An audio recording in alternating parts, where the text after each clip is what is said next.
to don't do those kinds of mistakes. Like for normal whoever times, does because that. restaurants Probably, work but from especially back with then, 6 p.m. to yeah, with 10 things like p.m. DocuSign and stuff like that, you know? right? Yeah, 'Cause I remember but being but I when we didn't bought our love it. first It house, it was like 2003, It was and when we stressful, signed the because no initial file- no purchase file's the contract, it was on No, carbon yeah, files. plus like everybody. So was you, like, the listing they were agreement, so we busy signed, at the and time. one copy went to Before us, the one copy market went to crash, the it was, like, agent, to the super busy, everybody buyer's was- agent, one copy went to the I mean, they were listing borrowing agent, money another for copy went to everybody. escrow. Like Yeah, it was just, everywhere. that's how it was done. Yeah, I So, know. you know, It's a lot of so- so we were yeah. so busy. So There tell was me, like, you it was spent a lot of stressful time in because there. At the time, we didn't When have did you start? Kind of 3 years. So if you send like, a package you know, to I the think I wrong left address, oh my 2010. god, that would kill you. That's 3 days, right? They there. almost put you like in the crowd. Yeah, when they try to Put you survive. the and last couldn't day of the survive. month. Yeah. So I got there in and a we very had to busy close it and time. you So sent it to the wrong place, extremely you're in busy trouble. for like Now multiple it's years, easier and to then, don't do those those kind of mistakes, mistakes and for then it work was with hard those because probably, but I back with- then I actually Yeah, decided I with wanted things to like do DocuSign and sales stuff because like I that, didn't right? like to do. Exactly. You don't want to be stuck in the paperwork. office. Yeah. Okay, so And I have a friend that that she used to do and when we pharmaceutical signed sales. So I was the, like, I want to do initial pharmaceutical purchase sales. contract. So you had to it give was it a on carbon shot, see which copies. one you wanted to do. Exactly. So you the go straight listing from agreement we loans signed to real estate, or did you try out the pharmaceutical pharmaceutical sales sales for a little while? to the No, I wanted to do buyers pharmaceutical agent, sales, copy but went to it listing was agent, a another hard copy went market to for who escrow. has no It was experience just, and that's how it accent was and done. everything else. Yeah, I know. Yeah, you It's know, a there lot are of- too I many guess barriers. it's more just the So tell me, experience than the you accent. spent Maybe the accent there,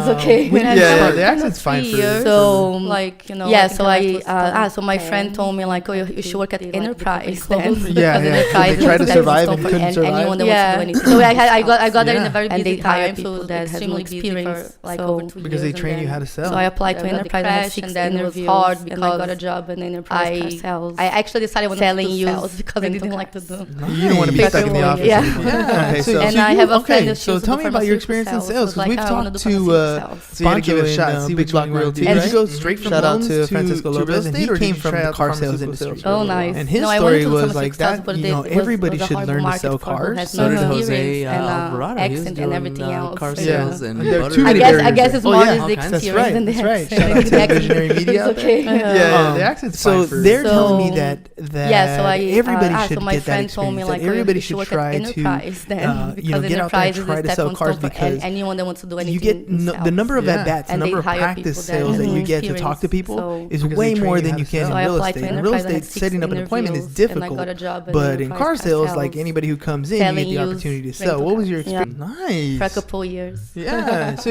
you okay? So tell me about your experience in sales, because we've talked to Pancho in Big Block Realty, right? Mm-hmm. Shout out to Francisco Lopez, and he came from the car sales industry. Oh, nice. And his story was like that. You know, everybody should learn to sell cars. So did Uh-huh. Jose Alvarado. He was doing car sales and butter and Oh yeah, all kinds of that's stuff. right. That's right. Shout out to Visionary Media out there. Uh-huh.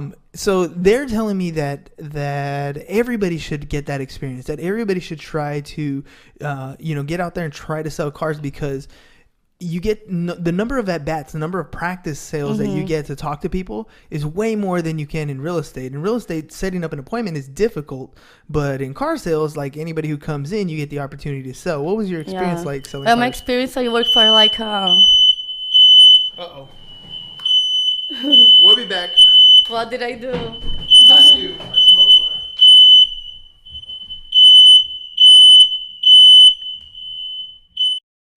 Okay, so that was a little bit of hiccup. You probably heard those little alarms, and we normally don't edit, but this time we had to stop. So I was It was cooking. a complete stop. Yeah, my smoke alarms went off because You're burning the house Yeah, down. dinner was making some noise. So, so sorry about that. So if you got cut off on the Facebook Live, look, Mom's commenting on Facebook Live. She's like, "Is everything okay?"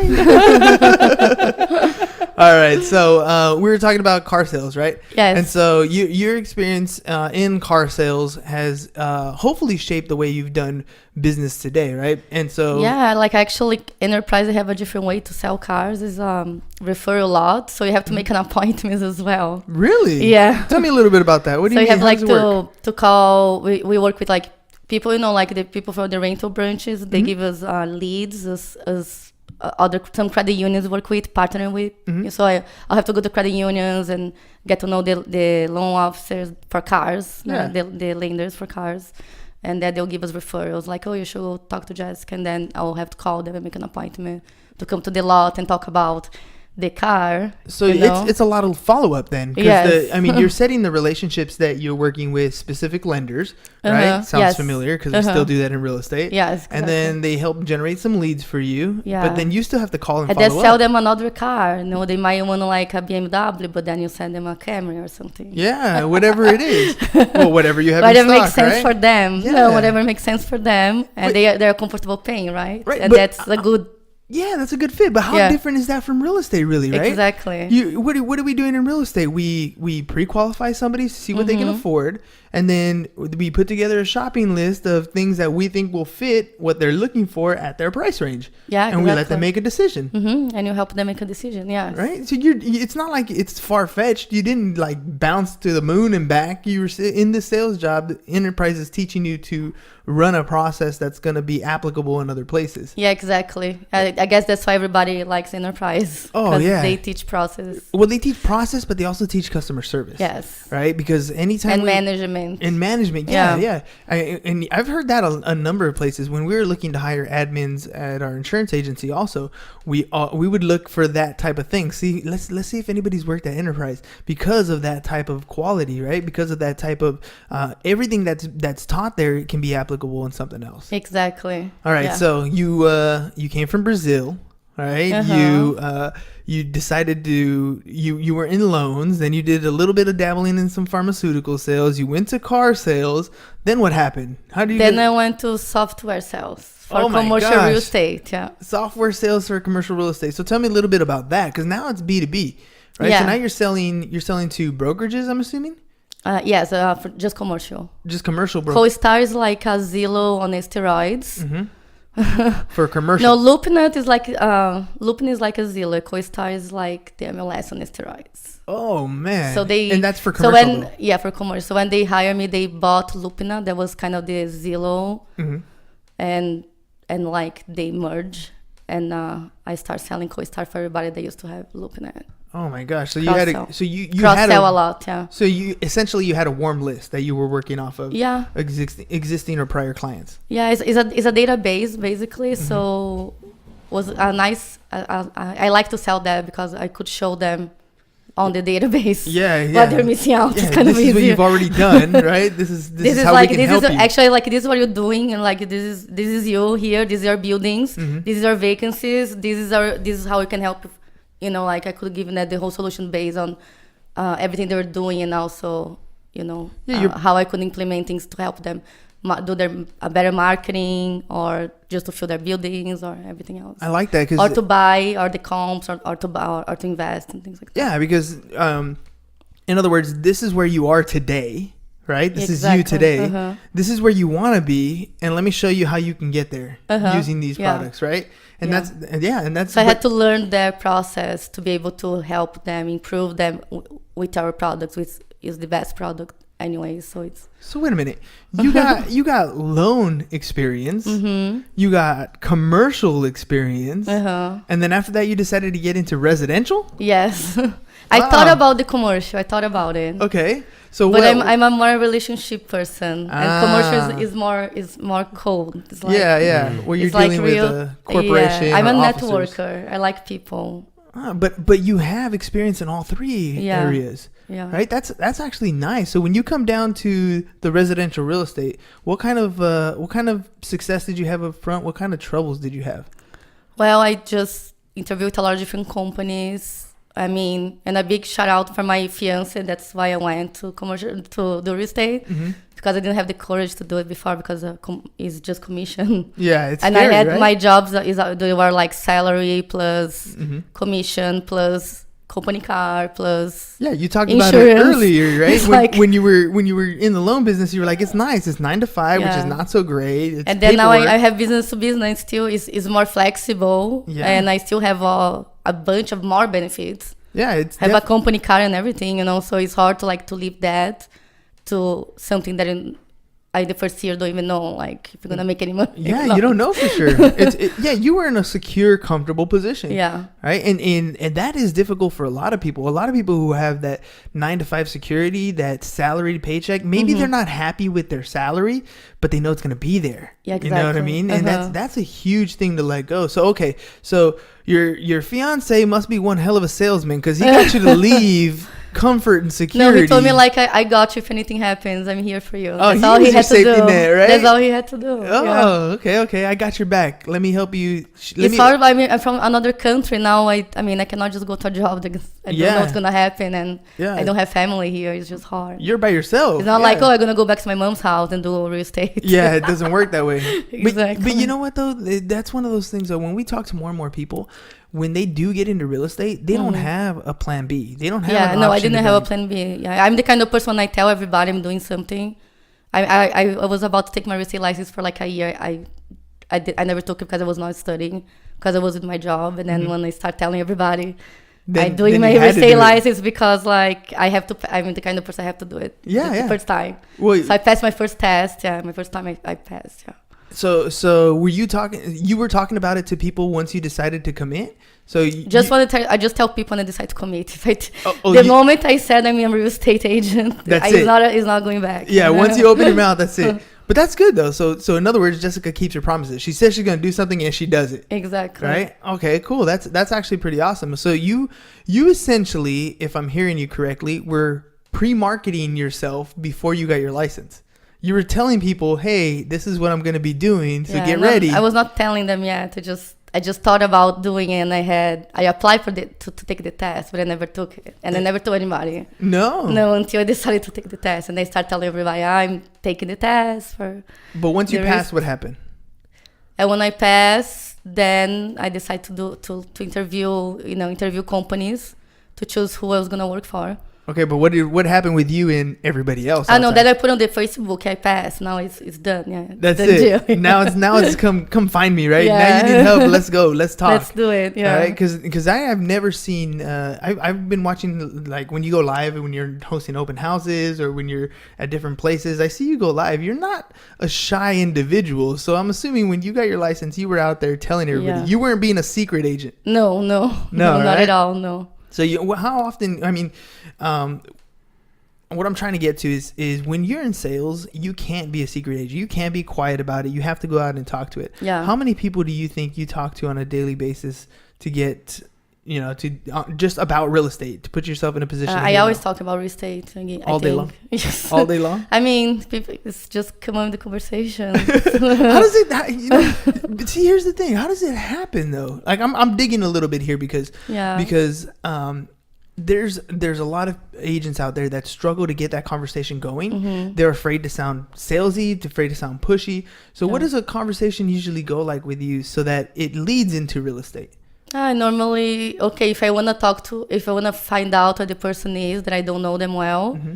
I just normally ask maybe like where do they live, or did you just move to the area, or I try to find out what if they just move, if they're moving, or where do they live, which areas, but it just is smooth in the beginning.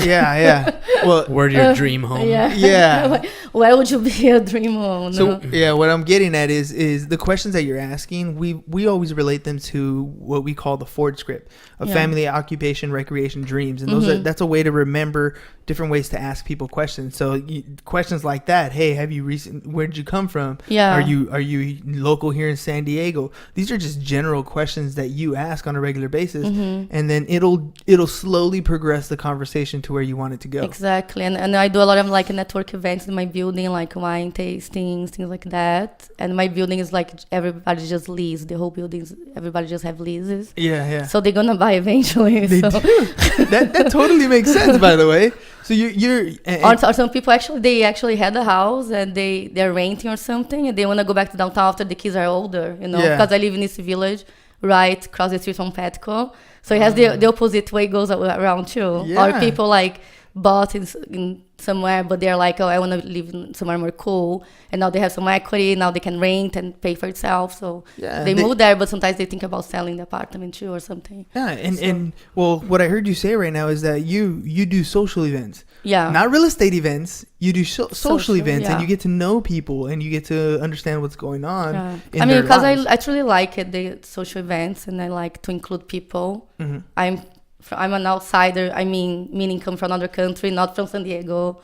So when people in my build, a lot of people just moved to San Diego. So I like to get people to know each other and socialize. Yeah. Genuinely, that's what I like to do. And you know but obviously, like, if they're there, I'm gonna ask them what they're doing. Yeah. And I'll be honest, for me, the accent is more of a I want to listen to what you're gonna say. Yeah. I don't know. Is it for me? For you, Ham? Yeah, for sure. Because for me, I actually like, you know, I understand the other way around because Spanish was my first language. And then as I got older, I started to forget it. So now I feel like I know I have an accent when I speak in Spanish. And so it stops me from time to time talking to people. But in your case, I like Australian accents, you know, the Portuguese accents, the British accents. When I hear those, I tend to want to listen more. Yeah. And it's kind of cool if you're at a social event and you're talking to somebody to get them to open up, because I think from the perspective of somebody listening to the accent, it's more like you seem more outgoing because you have that hurdle and because you're willing to talk. And then versus, you know, somebody who it just stays quiet and we never know what's going on. You're just a people watcher in the back. But that makes a huge difference because there are many things that go on in this beautiful city that we live in. Yes, a ton of stuff that you can go to, you can enjoy, you can go out and meet people. Why aren't we out there doing that on a regular basis and saying hello and having conversations and eventually getting to the point where you get to know somebody to see if they're buying, selling, moving, whatever. Exactly. I love social events. I always participate, and I know a lot of local business, like art galleries that I always go to. You have to also connect to people. And I mean, I like to connect to people on another level anyway. So, like, you know, sometimes we hit up with someone, they have a business, and you support each other. Like, even if you're not going to buy a house, but, like, you know, I support your gallery and, like, introduce to my clients, and I can have a party in your gallery. That would be cool. Yeah, I bring my clients, so everybody wins. You know, like kind of thing. Yeah. And that's the thing I think many people struggle with is it doesn't always have to be tit for tat, right? That's what Andy Cruz said. It doesn't always have to be, you know, what I'm doing for you, you need to send me a real estate lead. It doesn't always work that way. Exactly. But it is nice that you go out and you socialize and you get to know people, because you never know when they're going to be in a position to, you know, follow up and have a transaction or a referral for you. Yeah. So let me ask you this. You seem like you're a person who gets a lot of leads, who meets a lot of people. How do you keep track of everybody you meet? Because you meet a lot of people now, right? I mean, based on your story, you talk to a lot of people. How do you keep track of them? Well, I mean, I have a CRM, obviously, to follow up with people. And now I hire an assistant that calls my database to follow up. If I have different categories, obviously. If it's just a sphere, just like people that I meet in my building that I know, then I'm not necessarily going to try to tell them anything, but I want to always be in contact and remember they're there. You know, or they're like, or I know they're gonna do something 2 years from now. Yeah. But you know, they're not just on my network. And then I have my leads that are like leads that maybe I pay for, like ads on Instagram and Facebook. So I have those leads are like leads that I have to call and try to create that relationship, you know, or find out what they're doing. Yeah. And then I have like hot leads, like talk to a lender, but sometimes they're just there, sometimes they move, sometimes they don't. So now I have someone to help me call those people. And like I did talk to a lender, like how it's going, you're still planning on buying soon, otherwise it gets like to the point that you're overwhelmed. Yeah, it does. Because then you have the buyers, the people that like should be able to buy, but sometimes they also not buying right away, so you have to follow up with them, especially when the market's changing. They're worried about, you know, and then you have to show properties and you know, so eventually you need someone to help you. I got to the point that I need someone to help at least follow up. Well, that's a good position to be in. That's definitely a good position to be in. When did you decide that you were going to find somebody to help you? Like how busy were you that you decided, okay, that's it, I need to I just start feeling like that I'm getting a lot of buyers and I have a lot of showings, and the phone calls, they have to be done, because if you don't do the phone calls today and you show, I know, and you and plus you want to, like, I don't want to miss anybody that's going to be ready. So what types of things do you do in your business that you would never delegate to somebody else? The contracts, the negotiation. I mean, even I try to do all my showings, but when you get to a certain level, you have to have someone to help you do the showings. Because then time creeps away from you. So because I mean, if you have like 3 clients and they all want to see properties, and let's say, God forbid, you have one weekend that you have to go somewhere, Yeah. Yeah. I try to never take vacation on spring or summer, but that's a tough position to be it's in. like you have to, you know. Now, don't get me wrong. I like the fact that you're producing even on the buyer side, that you have business coming in, because, you know, it's better than not having business coming in. Mm-hmm. But at some point, are you thinking of transitioning over to becoming a listing agent? Maybe get some of those weekends back? Yeah, for sure. Yeah. I already have some listings. I'm working on it. And I call leads for listings as well. Mm-hmm. It's just like it takes a little longer than buyers. When you start in the business, I'm kind of newer in the business. Mm-hmm. So a lot of people have like the clients that already bought and they're selling again. And, Yes. And then they start getting like a lot of listings. And then instead of delegating, they hire like a buyer agent. Right. I'm not in that position yet, but yeah, I'm planning in getting more and more listings. Our company is top like 10 in San Diego. For listings? For like the best marketing on social media. So we're very strong. We can sell properties very fast for top dollars. We're really good in what we do. And definitely my focus is listings for sure too. Yeah. So like Premier killing it. Yeah, they are. I mean, and I believe you on the social media stuff. I spend a lot of time on social media searching you guys out and kind of seeing what you do, and you know, commenting on your posts and going on your lives. I want to know what you guys are about. I want to know what you're up to, what's working, what's not working, that sort of stuff. And and for sure, I see Eddie on there, I see DJ on there. They do a lot of content that they're putting out and stuff that they're doing. So yeah, for sure, you guys are getting a lot of traction on social. Yeah, exactly. I just got a listing in Encinitas, so Nice. two bedrooms. Congrats. Close to 5 minutes from the beach. Oh, And I'll put in the market in a week. It's coming soon. Yeah, so. Everybody loves the beach. I mean, we Yeah. can't complain. We're a beach city, and we love that sort of stuff. For sure. Yeah. All right, so let me ask you about growing your listing business. Mm-hmm. Right now, are you only looking for your listing business via like social media leads, or are you? No, how are you no, like referrals as well. Mhm. You know, for sure.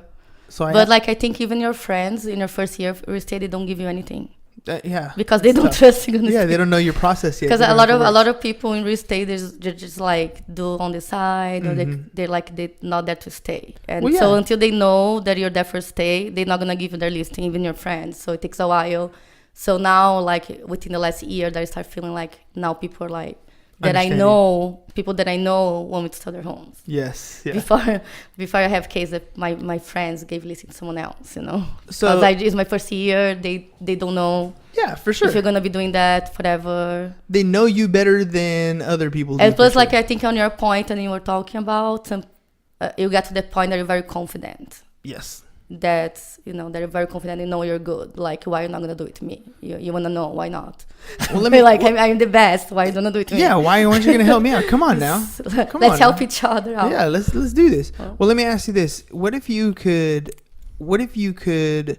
call on people who have their hand in the air and saying, "Hey, I need help selling my home"? Would you do that? If I could call them, no, Yeah. I try to get leads for sellers. They're harder than buyers, but yeah. So, I call actually prefer closers as well. All these other leads I can get and call. expires and for sale by people. owners. Yeah, I have a ISA for that. But why not you? Because those are you just want to know who is gonna sell, who is interested, and then I'll target this. It's just a lot of calls and a lot of hours, Mm-hmm. and for me it's more important to my relationship with my buyers than that. For instance. Yeah. Well, It's better if I'm showing them houses now and build this relationship, and then I get them as a buyer forever, than trying to get the sellers and being 3 hours a day on the phone. And I'm too busy to do that now. I agree with you. The only argument I would say is, I like my weekends. Yeah. You have no time off because buyers run your life. But Yeah. on the bright side, But it's like in everything you start doing, it takes a while for you to be on the top. Oh, yeah. And oh yeah, you have to pass through all the steps of the process. And You're let's- never gonna just start like, oh, I have 100 lists and don't have to do anything else. Right. You're not gonna start that way. Plus, if you start that way, you're not gonna be a good listing agent. So you have to learn the you process. do have to learn. You do have to So learn. I'm a great researcher because I know exactly what the buyers want now, on top of all the marketing that I know how to do. Yeah, no, that's for sure. That's for sure. You have, and besides, working with buyers is a very social experience, which is something you've said over and over again that you love it, right? Exactly. I mean, there's nothing wrong with having that social experience. Thought like what you think. I thought in the beginning, I was like, I'm worried about because I never had to work in the weekends for a long time. But I love it so much that really I don't care. But let's think about it though. I mean, really, what are the weekends for other than resting from work, right? Yeah. It just so happens that you switched. So maybe you rest on like Wednesday or Tuesday. Yeah, no, Wednesday's call night. Right? Well, yeah. I love it because you have a schedule. I don't mind working a lot on what I do because I like what I do. I like to hang out with people. I don't mind go meet them in houses and hang out. It's not really... It's kind of, for me, it's not really work. Yeah, you get to... For me, the work is like when I have to negotiate the contracts and that's the work part. So like just showing houses in the weekends, like it's fine. It's yeah, fine. But the little paperwork stuff, you ended up pushing that off to your assistant so you can keep doing the fun part, which is showing and talking to clients. I'll negotiate, of course. I'll negotiate the best price for my buyer, closing costs and stuff. Of course. I'll do the contracts and everything, but obviously we have a contract, someone that managed to make sure everything is in compliance with the miss anything. Yeah, nice transaction coordinators, exactly. Stuff like that. Yeah. And then the admin is going to help with generating things like flyers or putting up signs and stuff like that. I'm still doing all that. You're still doing all that too? Woo-wee. You do have fun. I know. I saw you in your car. You have all your open house signs ready. The life of a realtor, but right? that's what I'm saying. Like, it's not. Yeah, it's great at some point to just like hiring people to put your signs. I'm not doing that yet. Yeah, you're getting there. You're getting there. It's like step by step, like any other job. Mm-hmm. But you have to like it. Yeah, I figured. Okay. Yeah, he was giving me that. Unfortunately, yeah. Well, I mean, with with the interruptions that we had, it was a little bit harder to gauge. But yeah, unfortunately, it is about that time.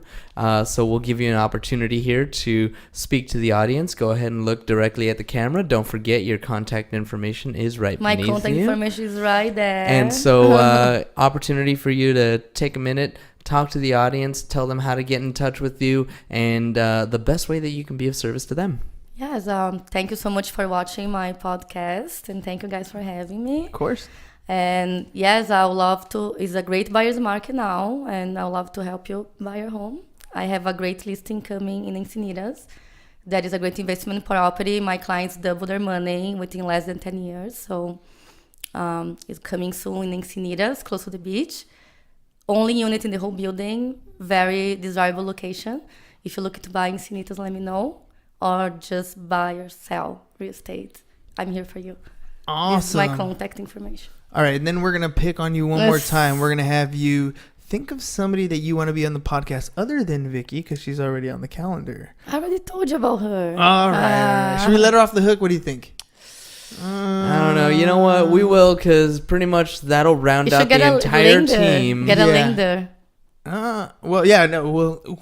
Maybe we'll ask you who you work with. Yeah, I work with some different ones, but... Okay. Yeah. Well, you know what? You're right. We'll let her off the hook because we got the whole Select Premier. I was going to say, that's going to round out the entire Select Premier team, I think. Or are we missing anybody? We have Maribel, and we have Verman. He works with a lot of the Spanish community. He likes to work with a lot of Spanish speakers. Cool. So we got a few more that we can tag on to. And Daniel Lopez.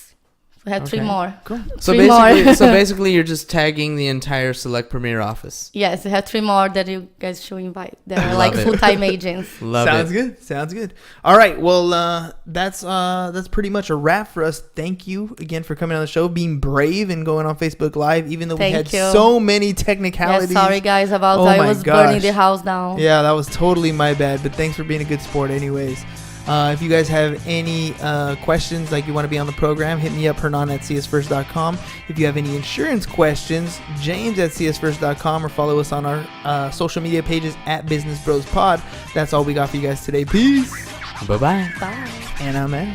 Thank you for listening to the Business Bros Podcast. Are you interested in being on the show? Are you looking to sell your home or have a business that needs insurance?